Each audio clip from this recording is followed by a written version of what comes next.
নমস্কার, welcome to my channel Boishakhi and Oni লাইফস্টাইলে আপনাদের সবাইকে অনেক অনেক ওয়েলকাম জানাচ্ছি। তো আজকে আমি আপনাদের সাথে কোনো কুকিং ভিডিও শেয়ার করব না, আজকের পুরো দিনটা আপনাদের সাথে একটু একটু করে শেয়ার করব। তো চলুন ভিডিওটা প্রথম থেকে শেষ পর্যন্ত দেখার অনুরোধ রইল। আর এখন বাজে সকাল 6:30 মতো। তো দেখুন আমি একটু মর্নিং ওয়াকে বেরিয়েছিলাম। যদিও শীতকাল, কিন্তু আমি যেহেতু ব্যাঙ্গালোরে আছি আর এখানে শীত একদমই নেই। তো দেখুন শীতের সকালে রোদটা এসে পড়ছে, কি সুন্দর লাগছে। আর আমি যেই জায়গাটায় আছি সেই জায়গাটায় প্রচুর গাছপালা আর প্রাকৃতিক পরিবেশটাও খুব সুন্দর। এখানে একটা নারকেল বাগান আছে, প্রায় 200 থেকে 250টা নারকেল গাছ আছে। তো সেই বাগানটায় আমরা ঘুরতে আসি আর কি সকাল বিকাল। আর এইদিকে দেখুন পিটি করছে, যে রিক্রুটের যে ছেলেগুলো ভর্তি হয় নতুন, তারা এখানে পিটি করছে। তো দেখুন আমি হাঁটতে হাঁটতে আবার বাড়ি ফিরে এলাম।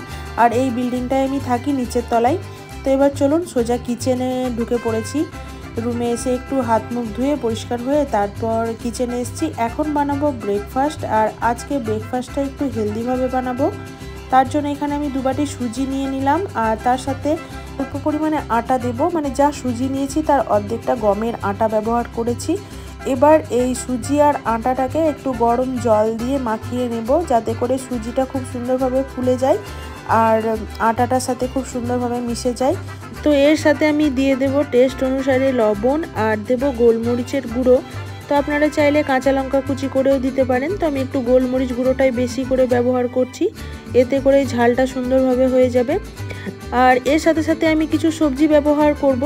তো এখানে আমি ক্যাপসিকাম নিয়েছি, টমেটো কুচি নিয়েছি আর পেঁয়াজ নিয়েছি। আপনারা চাইলে অনেক রকম সবজি দিতে পারেন, তো আপনাদের পছন্দ মতো। তো প্রথমে শুকনো উপকরণগুলো দেখুন খুব ভালোভাবে মিশিয়ে নিয়েছি, তারপর গরম জল দিয়ে একটা পাতলা ব্যাটার মতো তৈরি করে নিলাম। এবার এটাকে একটু ঢেকে রেখে দেবো, যাতে করে সুজিটা জলটাকে সোক করে নেয় এবং ফুলে ওঠে আর আমার ব্যাটারটাও সুন্দর একটা থিকনেস চলে আসে। তো এটাকে কিছুক্ষণের জন্য ঢেকে রাখবো, ওই 5-7 মিনিটের মতো। তারপর আমি সমস্ত সবজিগুলো মিশিয়ে নেব।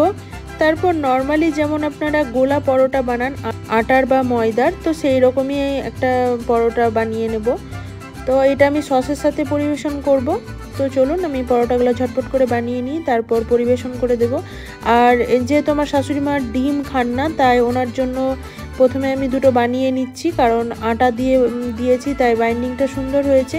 এতে করে পরোটাগুলো খুব সুন্দরভাবে হয়ে যাবে। তারপর আমি একটু ডিম মেশাবো। ডিম দিলে কি হয়, পরোটাগুলো আরও সফট হয় আর খেতেও বেশি ভালো লাগে। আর আপনারা চাইলে এই পরোটাটা শুধুমাত্র সুজি দিয়েও বানিয়ে নিতে পারেন।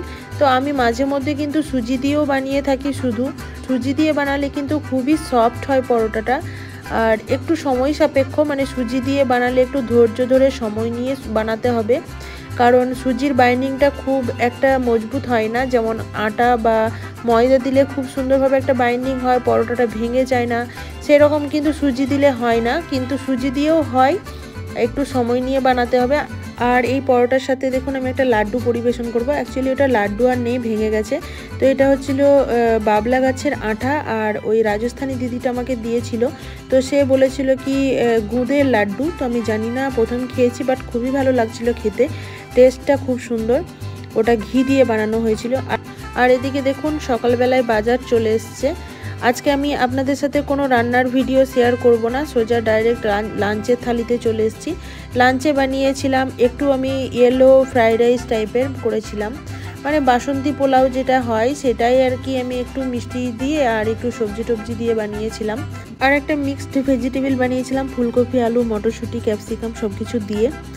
আর এইদিকে দেখুন লুচি, পাঁপড়, আর ছিল একটু পায়েস আর চিকেন ছিল। তো শাশুড়ি মা যেহেতু চিকেন খান না, তাই একটু পায়েস আর লুচিটা করেছিলাম। আর ছেলে পাঁপড় খেতে ভালোবাসে, তাই একটু পাঁপড় ভেজে দিয়েছিলাম। আর এখন দেখুন বিকাল গড়িয়ে মোটামুটি সন্ধে হতে চললো। তো এই সময় না একটু কিছু খাই মনে হয়, যেন একটু চা বা কিছু একটা, যাই হোক। তো সকালবেলায় যে পেঁপেটা এনেছিল সেটা দেখলাম খুবই পাকা, মানে এখনই এটাকে খেয়ে নেওয়া ঠিক, না হলে আরও বেশি পেকে গেলে এটাকে খাওয়া যাবে না, সেরকম ভালো লাগবে না। তো আর এখানকার বাজারে আমি যতবারই পেঁপে কিনেছি ততবারই কিন্তু এরকম লাল লাল পেঁপে পেয়েছি। আমাদের ওই দিকের পেঁপে কিন্তু এতটাও লাল হয় না। আর এই পেঁপেগুলো কিন্তু খেতেও খুব মিষ্টি হয়, দারুণ লাগে। কেটে দিলে তো সবাই খেয়ে নেবে, আর যদি এটাকে কেটে না দেওয়া হয় তাহলে কিন্তু কেউ খাবেও না। আর নষ্টও হবে, তাই ভাবলাম কেটে মুখের সামনে যদি ধরা হয় তাহলে সবাই খেয়ে নেবে আর আমার পেঁপেটাও উদ্ধার হয়ে যাবে। তাই খুব ভালোভাবে ধুয়ে পরিষ্কার করে কাটতে বসে গেছি।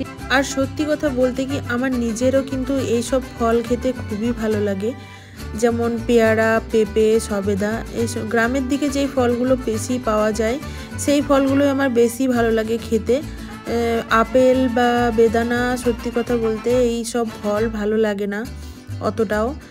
আর পেঁপেটা যেহেতু মিষ্টি ছিল তাই খেতেও খুব ভালো লাগছিল। প্রথমে ভাবলাম অর্ধেকটা কেটে নেব, তারপরে ভাবলাম না পুরোটাই কেটে নিই, সবাইকে দিয়ে দেবো, খেয়েও নেওয়া হবে।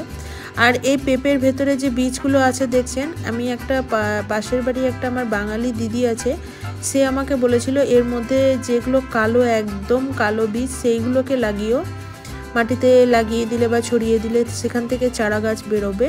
বা যেই পেঁপের বীজগুলো একটু মানে কালোটা কম ধরুন, সেইগুলো কিন্তু গাছ হবে না, তাই বললো। তো ভাবলাম যে কিছুটা বীজ আমি মাটিতে ছড়িয়ে দিই, চারা গাছ হলে দু একটা হয়ে যাবে। তো সেইভাবে বীজগুলো আমি সব বাইরে ছিটিয়ে দিয়েছিলাম, সবই ছিটিয়ে দিয়েছিলাম, যা হয় হবে বলে। আর এদিকে দেখুন সমস্ত পেঁপেটা কেটে নিই, তারপরে আমি ছেলেকে আর বর আর শাশুড়ি মা বসে আছেন, সবাই মিলে ওদেরকে দিয়ে দেব আর নিজেও খেয়ে নেব। তো চলুন গল্প করতে করতে সমস্ত পেঁপেগুলো কাটা আমার কমপ্লিট হয়ে গেছে, এখন সবাইকে দিয়ে দিই।